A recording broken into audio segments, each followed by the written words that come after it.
Well, good morning. Welcome to Grandfather's Garage. I'm Grandfather. This YouTube channel is for my three grandkids, Anine, Roland, and Una, good morning kids, who unfortunately live too far away to come over on Saturday mornings and hang out in Grandfather's Garage and mess around with stuff. So this is my way of bringing the garage to them so we can do some projects and share life's little tidbits. We're going to build some stuff, we're going to repair lots of stuff, we're going to do some projects in the yard, we're going to do some fishing trips, and hopefully we're going to take some field trips as well. Also, we can just share some experiences. We're happy to have as many additional grandchildren as like to join us. Come along for the ride. We're happy to have you with us this morning, so let's go find out what we're going to work on in the garage next. Come on, let's go to the garage.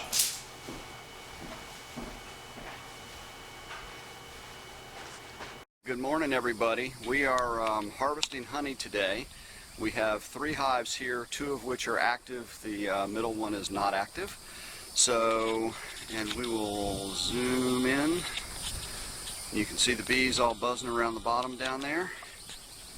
We're going to take the top frames off of that hive, and we're going to take the top 2 frames off of this hive, and you can see all those bees buzzing around. We're anticipating probably about 40 frames of honey today. So as we get into the process, we'll show you what we're doing. What will happen is I will open up the hives, smoke them. You can be down there if you want to see that. And then what I do is I will pull out, at the very top of the hive, there are 2 boxes called supers, honey supers. And the reason why they're called supers is because underneath them is a set of what looks like prison bars, metal, that are spaced close enough together where the queen can't get through it. But the worker bees, the females, don't know that, and they go up and populate with honey in the top boxes. That's how we get pure honey and no eggs or larvae, right? Right. Thank you. You're on. So anyway, the bars keep the worker bees from going up north, and therefore keeps the queen from going up north. The worker bees go up there and put all that honey in, so it's all pure honey. There's no pollen, and there's no larva or anything like that. The bees make about 300% honey that they need for survival. So it's no problem taking away some honey from them. There'll be plenty fine throughout the winter. But anyway, what we'll do is we'll pull those frames, bring them over here in a sealed container so the bees won't follow them. And then we give them to Kent. Kent will decap them, or in other words, poke holes in all of the cells because they're all sealed. Then pass them off to Jonathan, who will put them into this. This is a 6-frame radial spinner. If you look inside here, you'll see, when I turn it on, I want you to imagine the frames going in here like the spokes of a wheel. Okay, you can see the tray in there. And when you turn it on, it will start spinning them. And centrifugally, it will sling the honey out to the side of this. The honey accumulates inside of here. And then at some point before it reaches the bottom here, he'll open that up, go through the filter into the bucket. We'll seal the bucket, and we'll let that bucket sit for about a week. And what that allows is all the wax and stuff to go. Okay, because I was going to say, why a week? Because it just... Just about that. It takes time for things to first settle. All the impurities actually float to the top, and you just scrape it. Oh, okay. Yeah. And that's about it.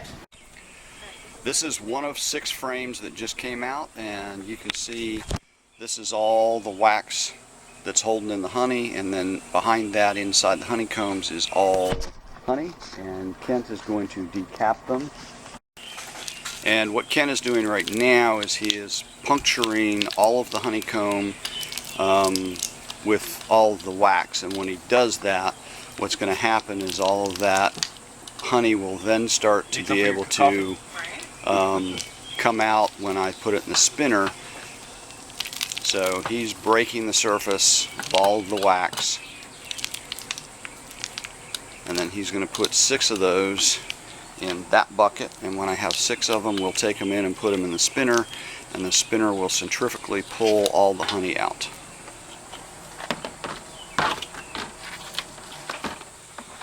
And we'll come back and check with him later, because as he gets more into this, the bees are going to find out where he is, and they will be all over him trying to get their honey back. All right, we have just transferred 6 frames into the spinner, and we're going to turn it on, and the centrifugal force is going to force the honey out of all of the combs onto the side of the barrel, and then it will run down to the bottom, and when we get to the bottom, we'll start to let out. We are spinning, and they've got the honey coming out, and it is going through a strainer into the bucket, and you can see it's coming out in a really nice volume now. Matter of fact, it might be coming out a little too fast. Just wanted to give you a quick update on what we're doing. This is a bucket full of wax, and the wax gets melted down and turned into pure honeycomb wax. And these are the last of the buckets that are filtering out.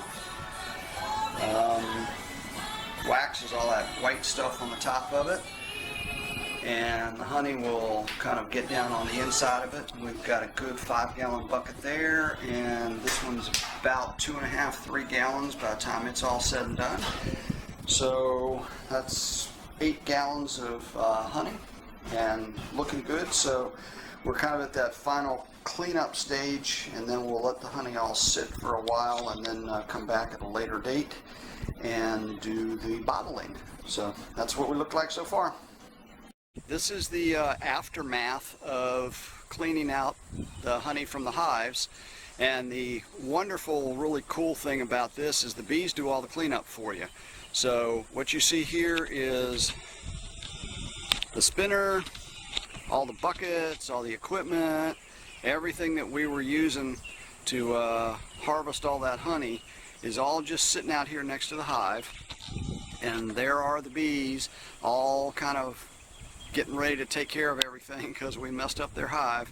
But they will come out and they will take over all of this equipment, and they will get every bit of honey and every bit of wax, and they will literally lick it clean and take it back and put it back into production in the hive. So amazing that they do all the cleanup. We'll come back out tomorrow or the next day, and everything in here, we'll just rinse it off a little bit and put it up for next time. So that's it. We've got, I think, what did I say, 8 gallons of honey out of all of that, and there was a bunch of frames in one of the hives that we ended up not taking just because they had not capped the frames yet, and we wanted, that means there's too much moisture in it, so we didn't want to take that from them. So bees are starting to get attracted to me, so I'm going to head the opposite direction, and we'll talk to you guys soon. Goodbye. Has cappings and some, I'll call it residue honey and other liquids from when we spun it out. And what these guys are doing is they're going in there and taking those things and returning them to the hive.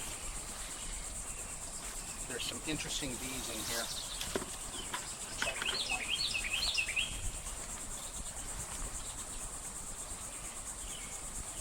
This one. Not a honeybee. See him? Mm-hmm. So, just because you have beehives doesn't mean that you're going to have honeybees. So this is an interesting part of the process as we take all of that scrap wax that we scraped off of the outer edges of those frames, put it into a crock pot and render it down, and what happens is it boils down and the wax solidifies kind of on its own. So all of this white stuff here that you can see is actually solid wax, and that is what gets used to make candles and lip balm and that kind of stuff. So that's the wax process, and it's a matter of just sort of heating it up, boiling it down, then separating it, and you get wax that you can do stuff with if you're making lip balm or candles. So that's another useful part of the bee process. Just spun out the other day. So I'm giving a little puff of smoke, making them think that they're on fire. They go gorge themselves on their nectar.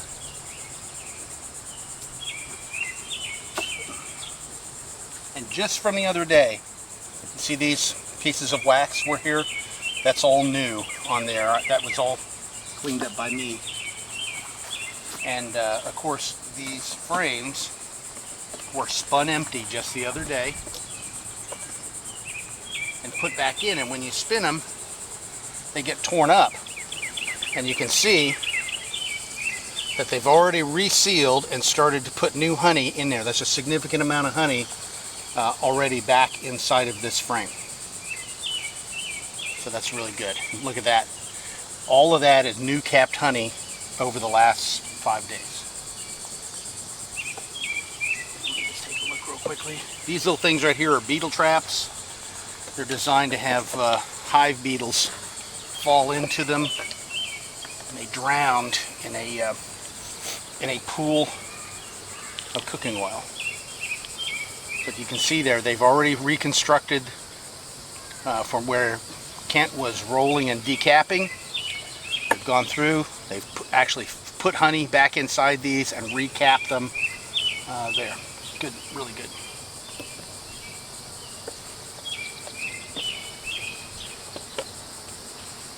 Just gonna check one more.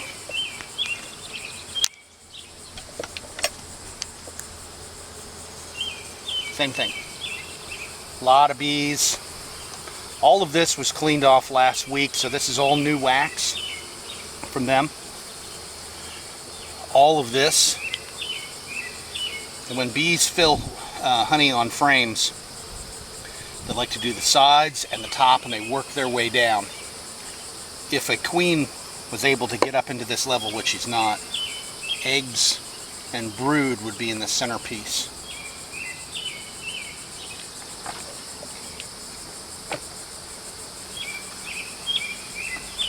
I'm going to close this one up and look at that other one. Okay, we are finally here. It is that time where we get to start bottling the honey. So we're going to walk you through our high-tech bottling operation. This is a 5-gallon bucket that has been settling for several weeks. And as you look inside, you'll see it looks pretty yucky on the top. But that is all of the impurities that have risen to the top, the wax and that kind of stuff. And all the pure honey is on the bottom, and it will come out of that cock right there, and we'll fill it. So as we start the process, we'll continue and let you see our high-tech bottling operation in progress. So this is the high-tech bottling operation, totally automated by humans, of course. These are bottles with caps on them, and they're all little bear bottles. They're all going to get filled with honey. They have little seals on the inside of the caps. These are all brand new bottles, so when they're capped up they will seal. We are at the kitchen counter. There's our bucket of honey, and we're going to literally just fill these one at a time. Won't take too long, and as we get going we'll let you see what it looks like, and we'll get them all filled up.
As we get down to the bottom of the barrel, some of the impurifications that were sitting on the top have now kind of worked their way down to the bottom, and you can see we've got little stripies in these cute little guys. And those will settle out eventually, so it's not a big deal, but just kind of cute, and thought we'd show you what they look like. Let me get the volume. This is the second box or third box. There are now 100 of these containers, the little bears that are all full, both 10 ounce and 16 ounce. So we've got probably a couple more gallons of honey left in the bucket, and we're waiting for some friends to bring some of their bottles down to refill those. And then the last of it will probably just sit in storage until we get more honey bears to fill up. So that was it. That was the process, and we'll show you what happens next. Alright everybody, that is the wrap up of the honey harvest. We went through about 8 gallons of honey, went into about 150 of the little bear bottles, both 10 ounce and 16 ounce sizes, sort of whatever we had. We've filled all of our personal bottles, and then this is the stash that's left over. Hope you enjoyed watching the harvest and the process, and if you liked the video, give us a thumbs up, and don't forget to subscribe. So hope you enjoyed that. We'll look forward to seeing you guys soon, and we'll have some more bee videos. They seem popular, so we'll put some more of those on there. We're going to do looking for a queen here in one of the hives, hopefully the next day or so. So keep looking for us, and look forward to seeing you guys soon. Bye-bye.